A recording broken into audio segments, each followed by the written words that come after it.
Hello, today I want to share with you something that's simple and really important that you're probably not doing with your horse. And once you hear it, you're going to think, why haven't I been doing that all along? Why didn't anyone tell me about this before? Here's what it is. Well, let me give you the backstory. I just got off a Zoom call with a client, one-on-one session. And one of the things she was telling me was that her horse had a club foot on the left front and a tendon injury on the right front. So, right away, my brain starts thinking about, well, is it because the horse was compensating for the club foot and overusing the right front, etc., which it may very well be. But here's the thing. Most people don't think to simply listen to how their horse is walking or trotting or cantering for that matter. But if you just really get quiet and you take your horse somewhere where you can hear the footfalls, so if it's safe to walk your horse on concrete or asphalt or really hard pack, something where you can hear the horse. And this is true whether your horse is barefoot or shod, by the way. Love doing this with barefoot horses. So you have to, you have to listen, but it can tell you so much about body habits that your horse may have, like movement habits of loading one leg or one side or one diagonal pair more than the others. So I'll give you another example. So I was working with this horse some time ago, big, very, very expensive warm blood. He was having some kind of issue. They weren't sure what it was. They had several vets involved, different therapists, et cetera, et cetera. And then they asked me to come look at the horse.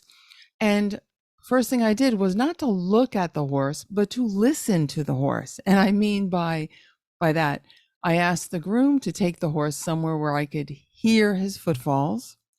And then I noticed right away, oh wow, his left hind is hardly making a sound compared to the other 3 feet. And the owner was there. She just couldn't believe it. Like nobody had ever thought to do that, to listen to the horse's sound of the footfalls. And that uncovered a problem that we were able to treat the horse properly, et cetera, et cetera. The horse went on to be great.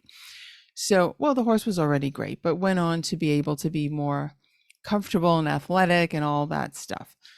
So here's the thing. This is the way that I usually teach you how to do this. You take your horse again somewhere where you can hear the footfalls. You just walk next to your horse and listen. Don't look. So at this point of the process, don't look at your horse. Okay. Just listen. Just listen. Maybe even have someone else walk your horse.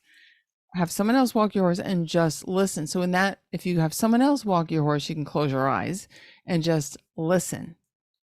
And just notice, does it sound even? Or is there like one foot that's heavier or way lighter than the others?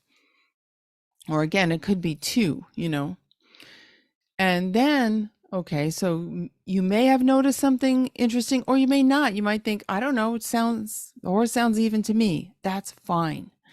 Just simply by asking the question of your brain, you're starting to get your RAS, your RAS, your reticular activating system, which is part of your brain, to start to notice that. And this is what's so cool about it.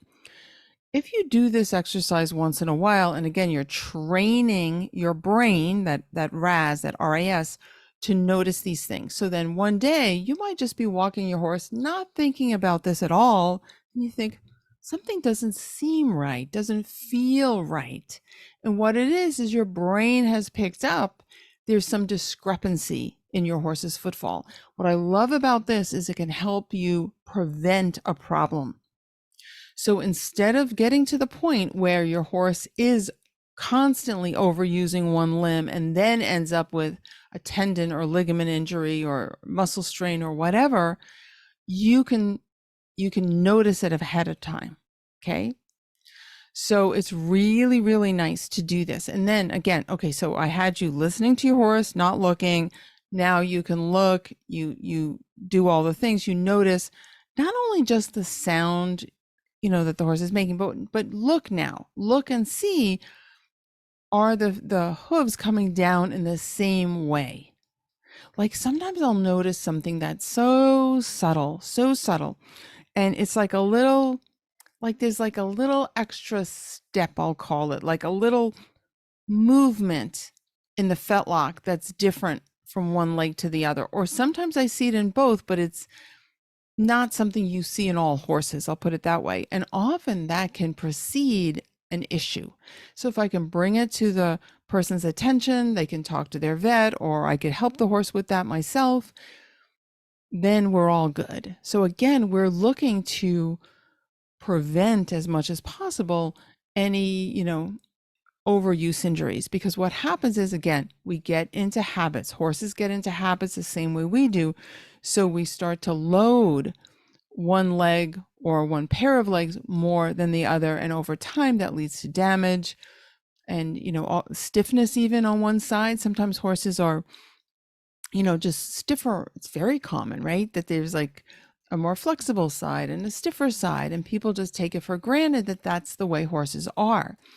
But a lot of times we can really drill down, we could really notice subtle things and then help the horse so that they can be more flexible on either side. Now, you're probably going to wonder, okay, Mary, what do I do if I do notice it? Well, then you got to come back here and talk to me, because seriously, I do teach this in my programs, how to then help the horse load their limbs in a healthier way, a more, where the weight, the effort is distributed more appropriately. But I'm going to tell you this, so I can't get into all the details now with that. Just start to listen to your horse, look at your horse, notice things. Again, you're training your brain then to pick this up even on an unconscious level. But anyway, so don't worry about how to solve the issue. What I will say though is, please don't think that you're supposed to like force your horse onto the leg that's lighter. That will backfire big time. So please don't do it. Also, if your horse currently has an injury that they're dealing with, whether, it's a soft tissue injury, whether, there's an issue with the foot, like, laminitis or something like that, of course, they're going to be loading that leg, softer. And we want that. We want them to be able to protect that until they heal. What I'm talking about is when it becomes a habit, and I see this over and over again, becomes a habit that long after the injury has healed, they're still loading one leg, maybe not as obviously, but they're still loading it more than it should be. And then that can lead to damage over time. I see this so much. As a matter of fact, what I'm going to do is I'll put a link as well that you can find a blog post I wrote about this, about a horse that had a chronic suspensory ligament injury, which I see this all the time. This is one I wrote about, but I see it pretty commonly. And it was due to this uneven limb loading. Okay. And I detail how I helped her get over that. And then the leg could heal where it was not healing prior to that, despite all the wonderful veterinary care she had. Okay. So that's your assignment. If you choose to accept it, let me review real quick. You're going to simply listen, walk your horse on hard enough ground that you could hear the footfalls, and you're going to listen to your horse, and you're going to notice. And don't worry if you don't notice differences. Like you might think, maybe I'm just not, don't have the sensory acuity to notice. Just by asking the question, you're training your brain to pay attention. So then you combine looking with listening, and you just notice. Notice the sound, notice the contact that the hoof makes, notice if there's any sometimes very subtle differences between what one leg is doing compared to the other. Okay? Then you notice that. Again, you're training your brain so that then you can take action, you can help your horse stay healthy, right? And be the happiest, the healthiest that they can be. Okay? So, and you know why? Because you and your horse deserve to feel great together. Okay. Thank you so much for joining me. I look forward to talking to you again. Bye for now.